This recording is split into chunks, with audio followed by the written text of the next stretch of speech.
Hi hello ನಮಸ್ಕಾರ friends. NP ಎಡಿಟ್ಸ್ಗೆ ಸ್ವಾಗತ. ITBPಯಲ್ಲಿ ನೇಮಕಾತಿ ಶುರುವಾಗಿದೆ. ಹುದ್ದೆ ಹೆಸರು ಬಂದು ಇನ್ಸ್ಪೆಕ್ಟರ್ ಆಗಿರುತ್ತೆ. ಒಟ್ಟು ಹುದ್ದೆಗಳು 15. ವಿದ್ಯಾರ್ಹತೆ ಬಂದು ಪದವಿ, ಸ್ನಾತಕೋತ್ತರ ಪದವಿಯನ್ನು ಪೂರ್ಣಗೊಳಿಸಿರ್ಬೇಕಾಗಿರುತ್ತೆ.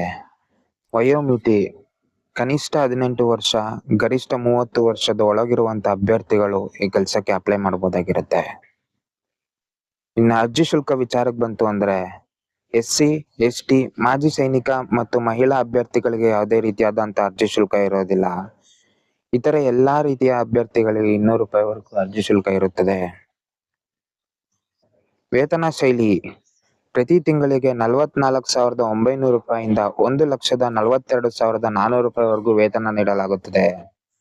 ಆಯ್ಕೆ ವಿಧಾನ ಬಂದು ದೈಹಿಕ ಗುಣಮಟ್ಟ ಪರೀಕ್ಷೆ, ಲಿಖಿತ ಪರೀಕ್ಷೆ, ಸಂದರ್ಶನ ಮತ್ತು ದಾಖಲಾತಿ ಪರೀಕ್ಷೆ, ವೈದ್ಯಕೀಯ ಪರೀಕ್ಷೆ ಮೂಲಕ ಆಯ್ಕೆಯನ್ನು ಮಾಡಿಕೊಳ್ಳಲಾಗುತ್ತದೆ. ಈ ಕೆಲಸಕ್ಕೆ ಆಸಕ್ತಿ ಮತ್ತೆ ಅರ್ಹತೆ ಇರುವಂತ ಅಭ್ಯರ್ಥಿಗಳು ಕೆಳಗಡೆ ಡಿಸ್ಕ್ರಿಪ್ಷನ್ ಬಾಕ್ಸ್ ಅಲ್ಲಿ ಲಿಂಕ್ ಅನ್ನು ಕೊಟ್ಟಿರ್ತೀನಿ. ಡೈರೆಕ್ಟ್ ಆಗಿ ಹೋಗಿ ಲಿಂಕ್ ಥ್ರೂ ಅಪ್ಲಿಕೇಶನ್ ಅನ್ನು ಸಲ್ಲಿಸಬಹುದಾಗಿರುತ್ತೆ. ಪ್ರಮುಖ ದಿನಾಂಕಗಳಿಗೆ ಬಂತು ಅಂದ್ರೆ ಆನ್ಲೈನ್ ಮೂಲಕ ಅರ್ಜಿ ಸಲ್ಲಿಸಲು ಪ್ರಾರಂಭ ದಿನಾಂಕ ಬಂದು 10/12/2024 ಆಗಿರುತ್ತೆ.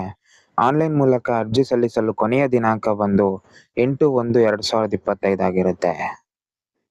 ಮಾಹಿತಿ ಇಷ್ಟ ಆಗಿದ್ರೆ ಚಾನಲ್ ಅನ್ನು ಸಬ್ಸ್ಕ್ರೈಬ್ ಮಾಡಿ, ವಿಡಿಯೋನ ಲೈಕ್ ಮಾಡಿ. Thank you for watching.